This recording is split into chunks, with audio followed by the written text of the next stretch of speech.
Good morning. This is TCR, TroyCommunityRadio.com on this Saturday morning. I'm Clint Myers, and this is the Mayor's Report with Mayor Michael Beamish. Good morning. Good morning, Clint, and good morning, all listeners out there on this wonderful Saturday of the Christmas season. It's starting to feel a little bit like Christmas outside now. The temperatures kind of made a change this week. 'Tis the season. 'Tis the season. Well, it looks beautiful downtown. Maybe if we get a little bit of snow on the ground, it'll make it even more festive. Get us into that holiday Christmas spirit. Well, before the snow actually touches down on the ground, we've still got some leaves out there. We have a job to do yet. We're in round 3 of leaf cleanup here in town. Thanks, Clint. Yes, I do want to mention that, there's still leaves out there. They're still falling down. This past week, a lot more went down. But we are in round 3, and we will continue to try to pick up leaves as long as weather permits us to do so. So we started last week with our 3rd round, and we're moving through the city slowly but surely. Okay. Just as reminders, if you're raking those leaves out of your yard into the street, keep them about 12 inches out away from the gutter. That way, any rain that comes, it's got a clear path and no damming out in the streets, nor will it drag any of the leaves down into the storm drain. Absolutely. And with our dye mill facility now closed, if you want to bundle your sticks up, put those separate from the leaf pile. If you want to use tea bags, of course, they have them at True Value. We have them here in the City Hall. So you can still pick those up, and they will pick those up as they get around town. As they say, easy peasy. It's easy. But I'll tell you, we're just hoping we can stay ahead of the game before the snowfall flies. Yeah, before we have any amount of snow. Right. Also, keep in mind, if we do wind up getting some snow, if you've got a fire hydrant out in front of your house, keep those clear. Just it would behoove yourself to go out with the shovel and keep that cleaned away from there. That way, should there be a problem, the firefighters can find it easily. Great tip, Clint. Thank you for bringing that up. Now, you had council this week. We did. We had council on Monday, and we'll have, again, I think on the 18th, we'll have another council meeting. But on December 4th, we did meet, and we were greeted by the Senior Citizens Center and their chief executive, Tamara, brought cookies for all the members of the council and staff there at council meetings. So we were very blessed to have, and we want to thank the Troy Senior Citizens Center for their thoughtfulness during this Christmas season. I would say that those were probably some pretty good treats coming from over there. They were great cookies, and we do appreciate, and they appreciate, obviously, the things that we work in partnership doing with each other. But we did have a number of resolutions and a number of ordinances that the council dealt with. We had everybody on council there, so we had our 9 members present for votes. We started with 3 resolutions, all about the same basic Concord, Staunton, and Lost Creek 5-year agreements for either fire, EMS, or fire and EMS services. But that would go from the 2018 to the 2022 years. And so because of the timeline there, that was all emergency legislation, 3 distinct pieces, one for Concord, one for Staunton, one for Lost Creek. And all 3 passed 9-0 in emergency, so they'll move forward. We did have a number of ordinances. They're a little more permanent, ordinances and resolutions. So first of all, we looked at 2 rezonings. One was on West Market Street, going from residential areas, lots, to a B1 business distinction.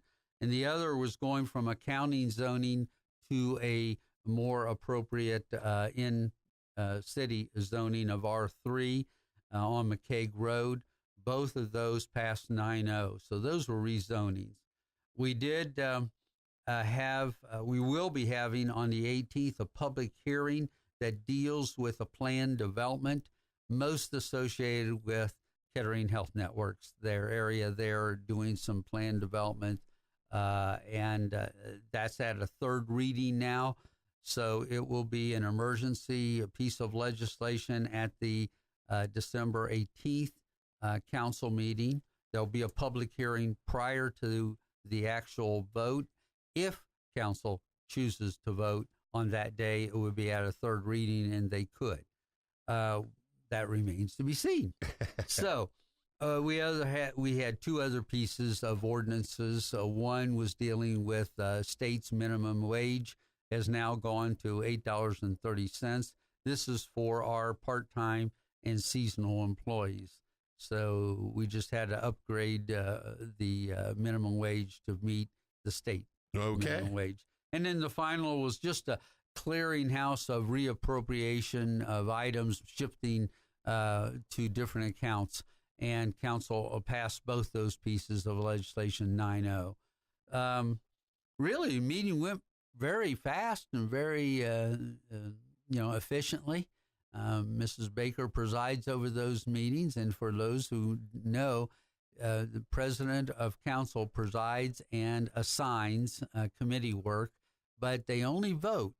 Sometimes people think that President Baker votes on all the pieces because she's on council. She's the presiding officer of council. Votes only if there's a tie.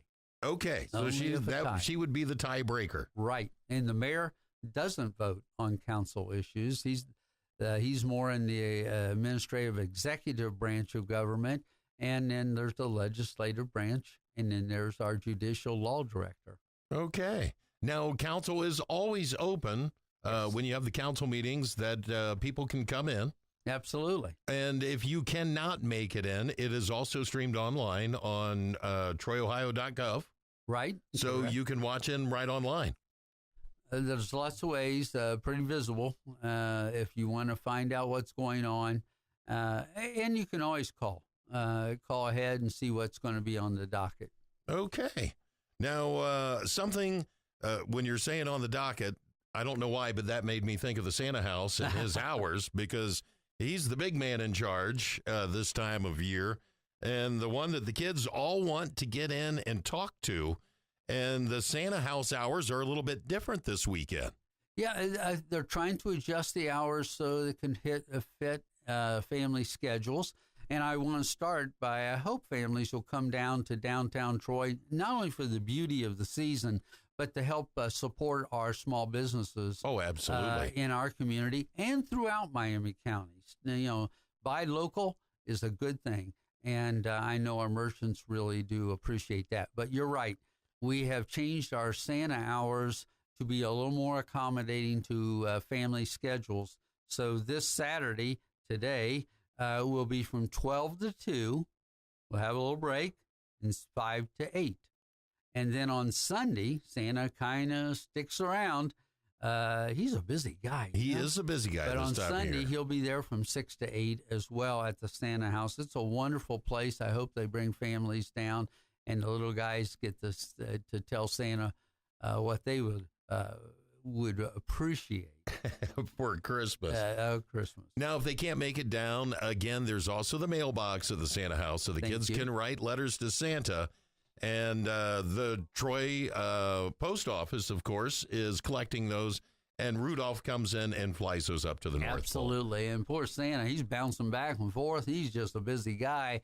He is. Be kind to Santa. be kind. That's right. Be kind to Santa when you go over to the Santa house, and let him know what you won for Christmas. Mayor, the downtown is absolutely beautiful. Oh, did you make it to over to the Hainer this past weekend? Yes, I did. A wonderful opportunity to go back in time and kind of be a pioneer and have a Yuletide dinner. And that was Overfield. That was Overfield. Okay, Overfield. I was thinking Hainer because they had we went there as well. They had their Christmas open house. So lots of things going on in Troy. It doesn't matter what season of the year. We always, there's so many partners that keep things alive and well in Troy, Ohio, USA. They keep it interesting. Lots of neat things to do. And this time of year, you cannot pass up on going to the Hainer Cultural Center. Absolutely. Because it is so beautifully decorated. But Overfield, you mentioned Overfield had a 2-night dinner programs, and we got a chance to be a part of that as well. It was great. Delicious dinner. great. And people in costume period. It was just wonderful. We learned history, and we enjoyed the Yuletide dinner. See, I like things like that where it's all combined into one. Absolutely. All right. Thank you so much, Mayor Beamish.